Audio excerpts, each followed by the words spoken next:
Bon, iki tak bacakan masalah gambar nggih ben mereka-mereka sing nuduh angger membahas sing kira-kira keras sesuai hadis iki didarani Wahabi. Tak wacakno ben gak didarani. Apa-apa sithik kok Wahabi wadanan tok. Tak wacakno sik iki. Kok penting iki. Jadi ulama-ulama dahulu nggih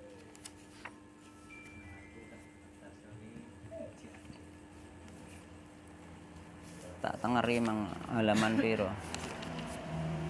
Halaman 14. Nggih.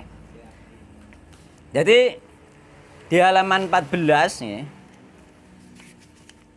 Di halaman 14 ini penting iki. 14 masalah ke-16 ya ini keputusan Muktamar Nahdlatul Ulama ke-1. Nah, pertama itu ya. Tandian berang-rano. Iki perlu dirungokno. Jadi keputusan Muktamar Nahdlatul Ulama ke-1 di Surabaya pada tanggal 13 Rabiul Tsani 1345 Hijriah bertepatan dengan 21 Oktober 1926 Masehi. Musuhi ya. Nah, orang-orang dahulu sudah mengenal hal-hal yang seperti ini sebenarnya. Jadi, mohon ya, tak bacakan masalah gambar ya. Jadi halaman 14 ya, Muktamar ke-1, masalah ke-16 ya, menggambar binatang dengan bentuk jisim yang sempurna. Ya. Pertanyaan, bolehkah membuat gambar binatang dengan berbentuk jisim yang sempurna? Dan bagaimanakah hukumnya permainan anak-anak atau boneka kan ngono. Wis ono kan masalah iki biyen. Ini saiki diungkap awak dhewe didarani Wahabi. Ngono. Mon. Jawab nggih, membuat gambar binatang dengan berbentuk jisim yang sempurna hukumnya tidak boleh. Dalam kurung haram. Haram ya. Iki keputusan resmi lho ya, keputusan resmi nggih. Oh gak perurang keputusan resmi Basul Masail. Karena menyerupai berhala. Alasannya menyerupai berhala. Tepak to wisan nggih? Kan menyerupai berhala. Tepak kan wisan alasannya. Karena menyerupai berhala. Sebagaimana haramnya gambar yaitu apa? Tasabuh. Menyerupai. Sama toh. Sebenarnya.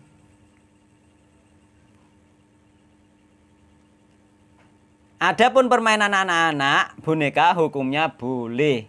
Lho wis cocok toh memang ono rukhsah dari Rasulullah sallallahu alaihi wasallam. Iki wis bener ngono lho. Lah nek didakwahno kok di wadani kan ngono. Tapi kan akhirnya kok ketiga, keempat, kelima kan enggak aneh, Pak. Terus dihapus. Enggak, ada terus. Masih ada nanti. Mboten. Mboten dihapus. Ini tidak pernah dihapus, Pak. Tidak pernah dihapus. Dalilan apa? Iku engko sik iki bahas gambar dhisik. Kan padha. Sing pertama oleh akhir kan terus orang terangane akhir kan oleh. Mboten oleh ngoten, Pak. Memang sudah tidak dibahas, tapi tidak dihapus ngoten nggih. Tidak dibahas saja, tapi tidak dihapus ngoten nggih. Nggih, lha nggih. Lho nek tidak dibahas yo enggak ada pertanyaan, Pak, masalahe. Dia bahas kan ketika ada pertanyaan. Nanti dibahas 2 kali neh sik niki karena ada pertanyaan. Jadi iki sing putusan pertama iki ya ning nggone 16 iki ya ning nggone pasal 16 iki mang ya. Ya dadi hukume dadine haram iki. Dalile yakni ning nggone kitab I'anatut Thalibin bab al-walimah. Oh, mantap toh. Nah, di antara nggih artine mawon nggih. Di antara yang tidak diperbolehkan adalah gambar-gambar binatang yang lengkap dalam bentuk yang memungkinkannya bisa hidup walaupun tidak ada padanannya dalam realitas seperti kuda bersayap, burung berwajah manusia di atas atap, dinding, tirai yang digantung untuk dekorasi, busana yang dikenakan atau bantal. Karena semuanya menyerupai berhala yang diharamkan.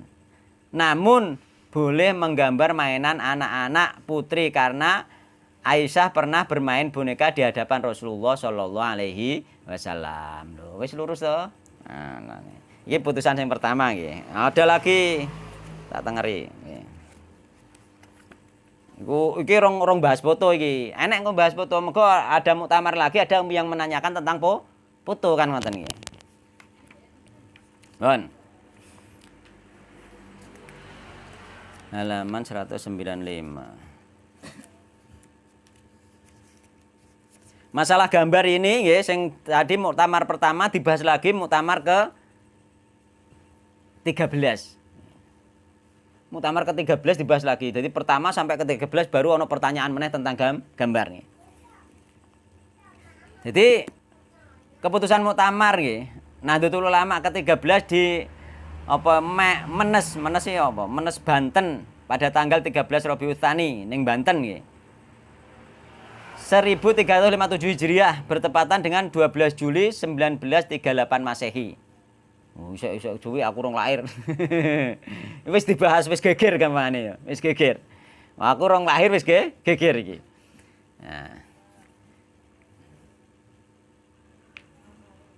Di halaman 214 nggih, menggambar binatang, judulnya menggambar binatang dengan sempurna anggotanya. Soal nggih, pertanyaan nggih. Bagaimana hukum menggambar hewan yang sempurna anggotanya dengan potret? Loh, iki wis dhek bahas potret. Pembahasannya akeh asline kan. Bahas potret. Apakah haram atau tidak? Nek potret menurut kula sesuai penelitian kula niku ada khilaf, ada khilaf. Ada perbedaan di kalangan para ulama. Karena menggambar haram atau tidak, karena menggambar demikian itu hanya mengambil bayangan, ataukah ada selisih pendapat di antara ulama yang terhitung menurut ahli fikih.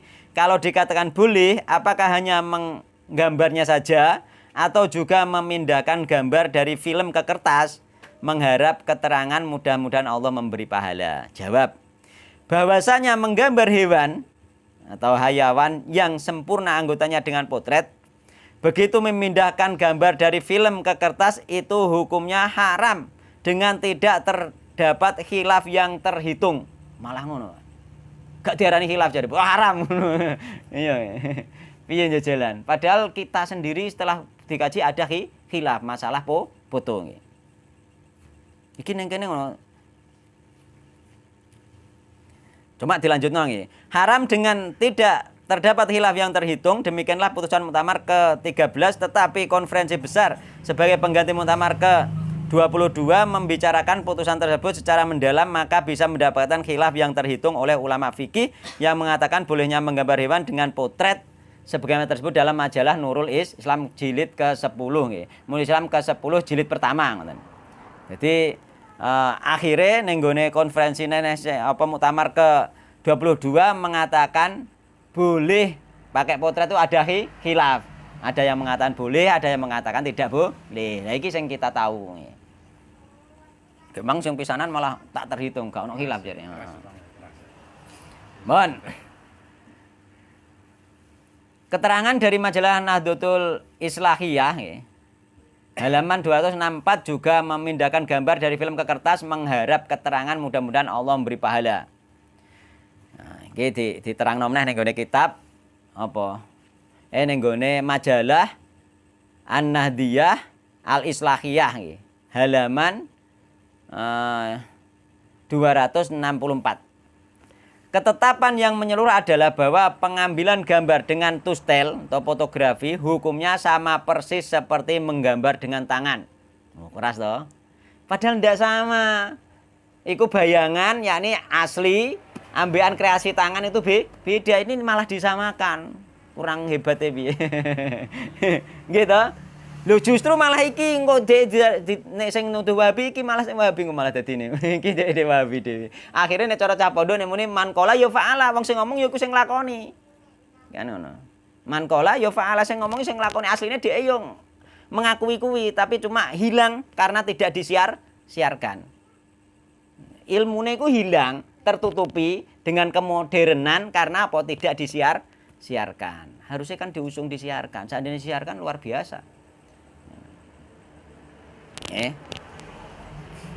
Wong ben hati-hati terus. Mergo tandha kaya apa? Cilikanku iku kiai iku, cilikanku nggih. Termasuk apa iku kiai ku langgar nek cerita-cerita zaman cilikanku iku kiai gak wani putu. Majang putune kalender gak wani. Zaman cilakanku, aku rada gede wani tapi nek setengah badan. Kan ngono. Terus saiki wis komplit. Kan ngono, kan ngono. Karena apa? Karena apa mang lho, apa bermudah-mudahan. Akhirnya hilang. Fatwa yang seperti ini hilang karena bermudah-mudahan. Jadi yang kene apa? Ketetapan yang menyeluruh adalah bahwa pengambilan gambar dengan tustel atau fotografi hukumnya sama persis seperti menggambar dengan tangan.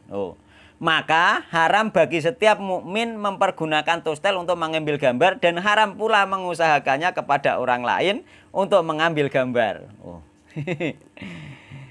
Ngongkon wong ya ora oleh ya. Karena dengan demikian berarti ia telah membantu atas pekerjaan yang sangat diharamkan. Disebutkan pula sebagai peringatan semoga Anda memahami bahwa pembicaraan dalam masalah gambar ini ada 2 tahap. Yang pertama perihal pengambilan gambar itu sendiri dan yang diharamkan secara ijma tanpa rincian apapun. Ngono dhek ngarani ijma gak ono rinciane Pak malah. Sebagaimana Anda ketahui dari keterangan yang lalu bahwa pengambilan gambar dengan tustel itu sama persis dengan menggambar atau melukis dengan tangan. Keduanya tidak ada perbedaan sama sekali. Kurang mantep piye? Iki sik jaman Ki Haji Hasyim Asy'ari sing kono mang sing pertama mau. Nek sing iki tahun piro iki mbok iki?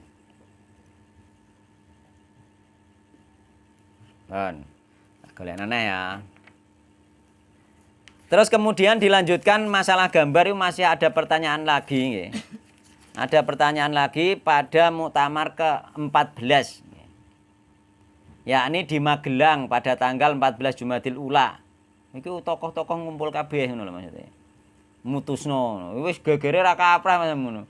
Musyawarah ngene wis gegere ra kaprah ngantek kaya tukaran ngono kadang-kadang perkara saking mempertahankan pendapat ngantek dadi keputusan. Pada tanggal yakni di Magelang pada tanggal 14 Jumadil Ula 1358 Hijriah bertepatan dengan 1 Juli 1939. Aku isih rong lahir. Aku isih rong lahir. Bon. Iki pertanyaan ngene di halaman 222 nggih. Menyimpan gambar yang diambil dengan potret lain dengan menggambar binatang dengan potret. Pertanyaan ya, apakah boleh mengambil dalil dengan keterangan dalam kitab Tarsihul Mustafidin yang artinya dan boleh menyimpan gambar yang diambil dengan potret untuk diperbolehkan menggambar hewan yang sempurna anggotanya dengan potret? Dan apakah termasuk menggambar pula orang yang mengecap stempel yang mewujudkan gambar hewan dan atau menempel papan yang terpisah-pisah kemudian merupakan gambar hewan atau tidak? Pertanyaan ini dari Gresik. Lah nek aku gong paham kitab iki rong tau roh aku kitab ya. Aku roh-roh yang maca ning kene iki. Iki kitab sing jelas kitab ulama mutakhirin mergo wis bahas foto ya. Mergo kitab-kitab ulama dhisik gak ngarah, mergo gak ono. Jawabannya tidak dapat untuk dalil. Karena yang diterangkan dalam kitab tersebut ialah menyimpan bukan menggambar. Menyimpan bukan menggambar. Nek menggambar tetap haram, nek nyimpen beda hukumnya kan ngono. Tetap dosane beda lah, wong sing nyimpen wong sing gambar tetap beda kan. Tentang hukumnya menggambar dengan potret supaya melihat putusan muktamar ke-8 masalah nomor 236 serta peninjauannya dalam konferensi besar. Adapun ngecapkan stempel gambar hewan dan menempelkan papan hingga merupakan gambar hewan itu termasuk hukumnya menggambar hewan, yakni mewujudkan gambar. Tetap dihukumi haram.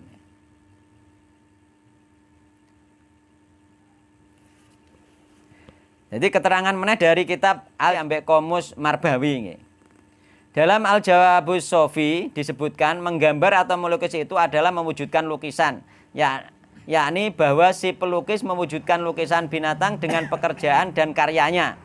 Dalam kamus Al-Marbawi disebutkan melukis secara etimologi dan terminologi adalah mewujudkan tulisan dan menjadikannya. Yang penting dia mewujudkan gambar dengan cara apapun maksudnya. Mbuh dengan mau stempel mah kan mewujudkan gambar maksudnya. Stempel haram nek gambare makhluk bernyawa. Wis dibahas detail ya ning kene ya. Terus dinukil juga, ini masih dinukil keputusan muktamar ke-8 mau ya, yakni Ketetapan yang menyeluruh adalah bahwa pengambilan gambar dengan tustel fotografi hukumnya sama persis seperti menggambar dengan tangan. Maka haram bagi setiap mukmin untuk mempergunakan tustel untuk mengambil gambar dan haram pula mengusahakannya kepada orang lain untuk mengambil gambar. Karena dengan demikian berarti ia telah membantu atas pekerjaan yang sangat diharamkan. Disebutkan pula sebagai peringatan semoga semoga Anda memahami bahwa pembicaraan dalam masalah gambar ini ada 2 tahap. Yang pertama perihal mengambil gambar dan itu sendiri yang diharamkan secara ijma tanpa rincian apapun. Sebagaimana Anda ketahui dari keterangan yang lalu bahwa pengambilan gambar dengan tustel itu sama persis dengan menggambar atau melukis dengan tangan. Keduanya tidak ada perbedaan sama sekali. Habis sampai di sini. Wis muktamar berikutnya wis gak ono pertanyaan. Berarti kan wis fik ya. Bahwa kita itu mendakwahkan gambar itu sebenarnya tidak langsung diwadani ngono lho. Karena ulama-ulama mereka sendiri, ulama kita sendiri sejak zaman dahulu memang sudah membahas itu.